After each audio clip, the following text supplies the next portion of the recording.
بسم اللہ الرحمن الرحیم۔ اس وقت ہم ایک ایسی بزرگ شخصیت کے ساتھ موجود ہیں، میاں عبدالجبار صاحب، جو قیام پاکستان کے وقت ہجرت کر کر ضلع خانیوال میں آئے۔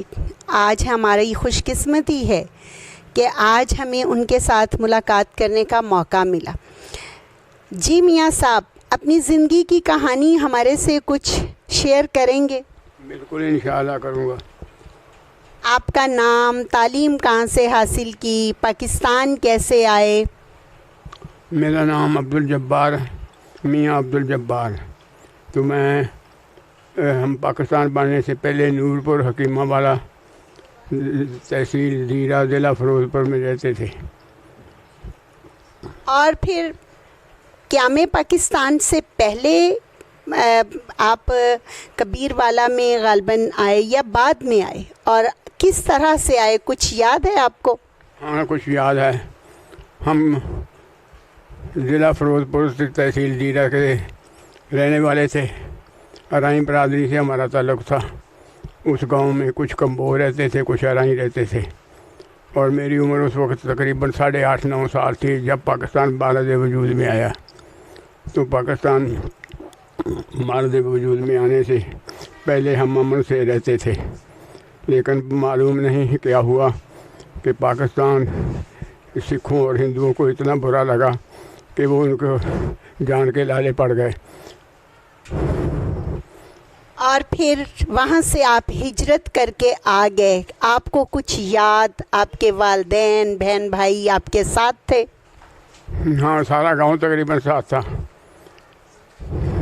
کس طرح آئے؟ ٹرین پہ آئے، پیدل آئے؟ اس وقت کیا حالات تھے؟ ہم پیدل، پہلے 27 رمضان کو جب پاکستان کا اعلان ہوا تو ہماری والدہ نے تھوڑے سے چنے اور مکئی کے دانے بون کر رکھ لیے، اور گھر کے سامان کو روتی ہوئی چھوڑ کے قافلے کے ساتھ شامل ہو گئی، اور دو ایک رات ڈھولے واڑہ میں رہے، اور پھر واپس چلے گئے۔ عید ہم نے وہیں کی اپنے گاؤں میں، عید الفطر۔ اور پھر ہمارا قافلہ روانہ ہوا۔ مکھو کے پل پر ہمیں روک لیا گیا۔ مکھو کی نہر کا پل تھا، مکھو تھانہ تھا تحصیل زیرہ میں۔ سارا قافلہ صحیح سلامت پاکستان میں پہنچ گیا؟ ہاں تقریباً یہ قافلہ امن کے ساتھ پہنچا، کیونکہ یہ نزدیک تھا۔ تحصیل مکتسر ضلع فیروزپور کے علاقے سے بہت سے لوگ تو اپنے گھر کا سامان بھی لے آئے تھے، تھوڑا بہت جو ہو سکتا تھا۔ ہمارے والد نے ان پڑھ ہونے کے باوجود یہ عقل مندی کی کہ زمین کے کاغذات ساتھ رکھ لیے، جو ہمیں جہاں الاٹ رکھا، چک نمبر 14 بنوئی، تحصیل کبیر والا، ضلع خانیوال میں الاٹ ہوئی۔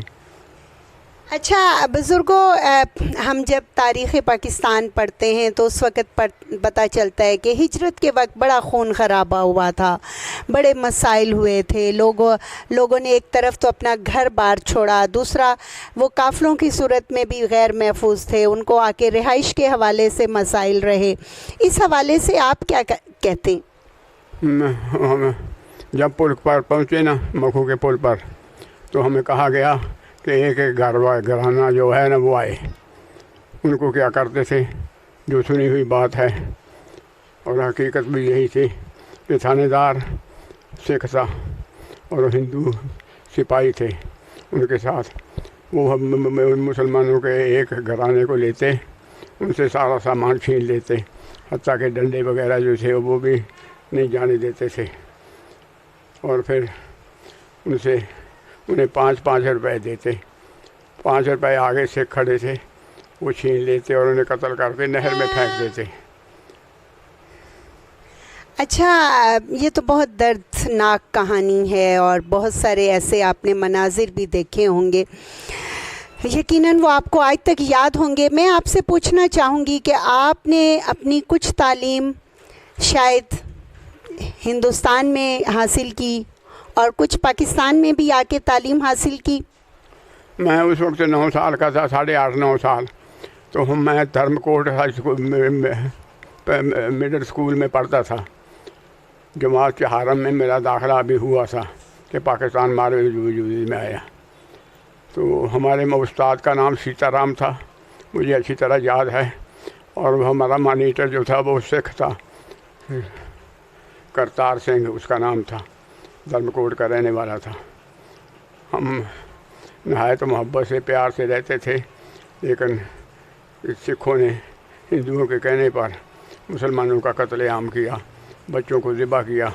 بچوں میں بالے چھین کر اوپر اٹھاتے اور کہتے یہ ہے تمہارا پاکستان, یہ ہے تمہارا پاکستان, یہ ہے تمہارا پاکستان. اس پاکستان کے لیے ہم نے بچوں کی قربانیاں دی, بڑوں کا خون کرایا, گھر کا سامان لٹایا, اور کوئی چیز یہاں نہ پہنچ سکی, حتیٰ کہ ہم اپنی عزتیں بھی لٹا کے پاکستان کو وجود میں لائے.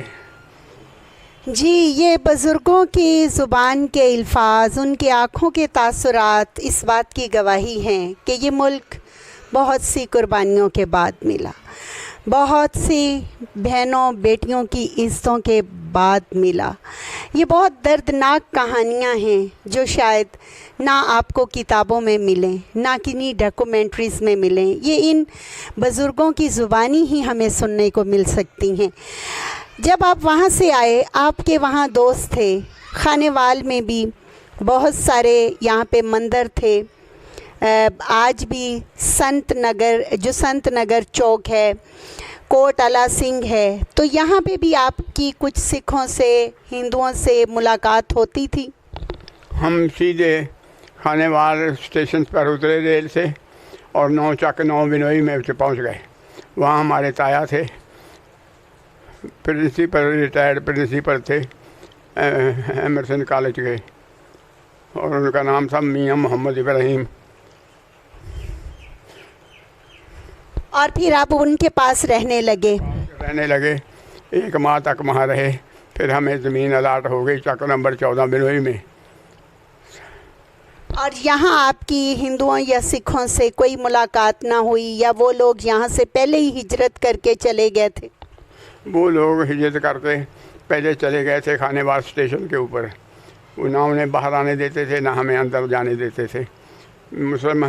ہندوؤں اور سکھوں نے مل کر جو مسلمانوں کا خون بہایا, یہ نہریں بہہ جاتے خون سے. لیکن مسلمانوں نے کیا ثبوت دیا؟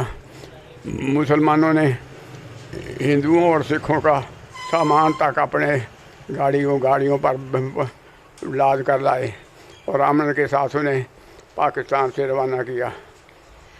بزرگوں, آپ کے والد صاحب آپ کو بتاتے ہوں کبھی کہ اس دور میں خط و کتابت ہوتی تھی, کبھی پھر انڈیا سے, بھارت سے کوئی آپ کے والد کے دوستوں نے کوئی خط لکھا ہو, کوئی پیغام دیا ہو کہ ہمیں یاد آتے ہیں آپ, یا آپ کے والد نے کبھی کوئی ایسا خط لکھا ہو؟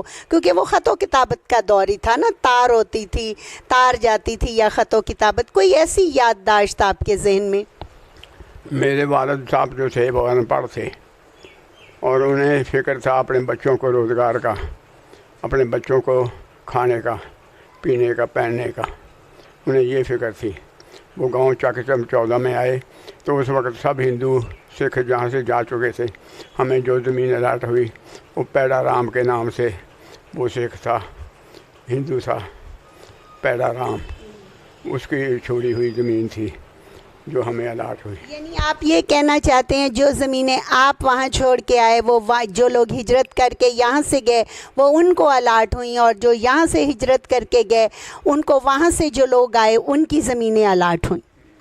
جی اچھا, تو کبھی زندگی میں اپنی پیدائش کی جگہ دیکھنے کی خواہش, کبھی آپ کا دل چاہا کہ میں انڈیا جاؤں, میں وہ جگہ دیکھوں جہاں میرا بچپن تھا, جہاں میرے دوست تھے, جہاں میری ماں تھی اور ہم سب مل کے رہتے تھے؟ کبھی جانے کا اتفاق ہوا یا خواہش ہوئی؟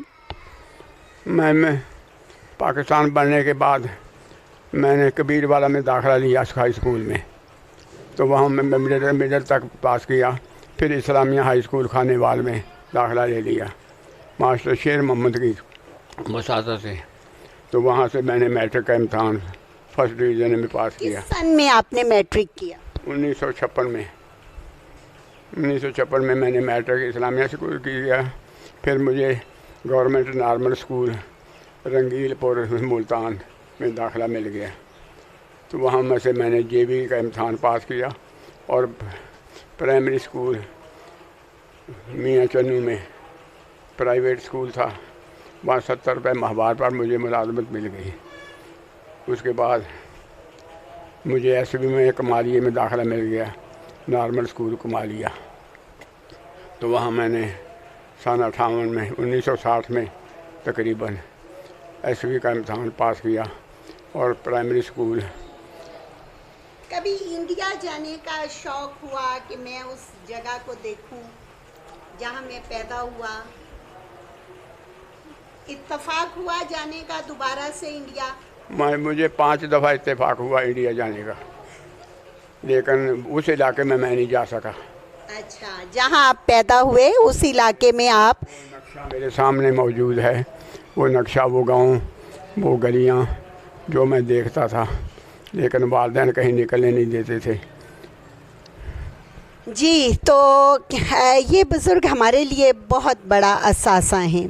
ان کی گفتگو اور ان کی, ابھی جب میں نے ان سے پوچھا کہ آپ انڈیا گئے تو ان کے آنکھوں سے آنسو آ رہے تھے کہ میں وہ جگہ نہیں دیکھ سکا جہاں پر میں پیدا ہوا, جہاں پر میرا بچپن گزرا. اور میں ان بزرگوں کے حوالے سے بتانا چاہوں گی کہ انہوں نے خانیوال میں آ کر, خانیوال کی تحصیل کبیر والا میں باقاعدہ طور پر نہ صرف تدریسی خدمات سر انجام دیں بلکہ ساتھ اپنا کاروبار شروع کیا اور پرنٹنگ پریس سے وہ کاروبار کا آغاز کیا. اور ان کی نیت اور ان کا خلوص اور ان کی محنت ایسی رنگ لائی کہ انہوں نے نہ صرف پرنٹنگ پریس بلکہ بک شاپس بنائیں, اور وہ کام پھر نسل در نسل ان کے بچوں میں اور پھر آگے پوتے بھی یہ ذمہ داریاں نبھا رہے ہیں. میں اس حوالے سے ان سے سوال کرنا چاہوں گی کہ بزرگوں, آپ نے نوکری کے ساتھ کاروبار کا کیسے سوچا؟ میرا پہلے دن سے ہی شوق تھا کہ میں کوئی کاروبار کروں. کاروبار میں مصروفیت بھی زیادہ ہوتی ہے اور رزق بھی زیادہ ملتا ہے, اور اس لیے یہ مجھے شوق تھا. جب میں کبیر والا میں پرائمری اسکول کا ہیڈ ماسٹر تھا تو ایک محمد نواز نامی دکاندار, میرا پرانا کلاس فیلو, اس کے پاس میں اکثر بیٹھتا تھا. اسے کہتا تھا کہ یار مجھے کوئی کاروبار کی جگہ بتاؤ. وہ کہنے لگا یہ کمیٹی کی دکان ہے, میں اس کو چھوڑ کے کراچی جا رہا ہوں, آپ یہ سنبھال لیں, 300 روپے مجھے دے دیں چھپر کا. 300 روپے اسے دے دیا اور دکان پر میں نے نام درج کروا لیا بلدیہ سے. جی, تو آپ دیکھ سکتے ہیں کہ یہ بزرگ صبح اپنی مصروفیت کا آغاز اپنے پرنٹنگ پریس سے شروع کرتے ہیں, اپنی دکان, اپنے بک سٹال سے شروع کرتے ہیں, اور شاید یہی وجہ ہے کہ آج یہ تندرست ہیں, ایکٹیو ہیں, اور یہ ساری چیزیں ان کے ذہن میں ذہن نشین ہیں. جب ہم بزرگوں کو کہیں مصروف نہیں کرتے وہ ڈپریشن کا شکار ہو جاتے ہیں, ان کی یادداشت میں کمی ہو جاتی ہے. ہماری دعا ہے کہ یہ اسی طرح سے ہمیشہ صحت مند زندگی گزاریں. آخری بات ان سے, آپ نے ہمیں بہت ٹائم دیا, آپ نئی نسل کو پاکستان کی بہتری, سلامتی, خوشحالی کے لیے کیا پیغام دینا چاہیں گے؟ میں سب بھائیوں سے, عزیزوں سے, بچوں سے یہ گزارش کروں گا کہ وہ پاکستان کی عزت کا خیال کریں, پاکستان کو عزت بڑھائیں.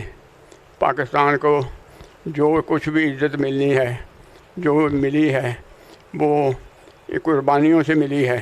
ان قربانیوں کو سبوتاز نہ کریں, ان کو حقیقت میں لائیں اور یاد رکھیں کہ پاکستان ویسے ہی وجود میں نہیں آیا, اس کے لیے ہزاروں قربانیاں اور بہت سی قسموں کی قربانیاں, بچوں کی قربانیاں, بڑوں کی قربانیاں, عزتوں کی قربانیاں, مال و دولت کی قربانیاں, گھر بار کی قربانیاں اور فصلوں کی قربانیاں اور کھیتوں کی قربانیاں دے کر یہ پاکستان وجود میں آیا ہے. تو ہمیں چاہیے کہ ہم جب کبھی کسی ملک میں جائیں پاکستان سے باہر, تو وہ پاکستان یہ یاد رکھیں کہ یہ پاکستان قربانیوں سے بنا ہے اور قربانیوں سے مارد وجود میں آیا ہے۔ جی بہت شکریہ۔ تو پاکستان ہماری شان ہے، ہماری آن ہے۔ 14 اگست کی آمد ہے۔ یقیناً ہم پاکستانی پرچم جھنڈیوں سے اپنے شہر کو، ملک کو، گھر کو، اداروں کو ضرور سجائیں گے۔ ہم ملی نغمے بھی گنگنائیں گے، لیکن ہمیں ان سب چیزوں میں وہ عظیم قربانیاں، وہ یادداشتیں، وہ اثاثے، ان سب چیزوں کو ہرگز نہیں بھولنا چاہیے۔ ہم سب کو مل کر پاکستان کو بہتر بنانا ہے، اور پاکستان کو بہتر بنانے کے لیے ہمارے نئی نسل کی اس طرح سے بزرگوں کے ساتھ بات چیت کا سلسلہ بھی ہونا چاہیے، کیونکہ یہ بزرگ جو حقیقی معنوں میں سچائی پر گفتگو رکھتے ہیں، وہ ہمارے بچوں کے ذہنوں پر بہت عرصے تک ایک پیغام چھوڑ جاتی ہے، اور وہ پیغام ان کی مثبت سرگرمیوں کو پروان چڑھاتی ہے۔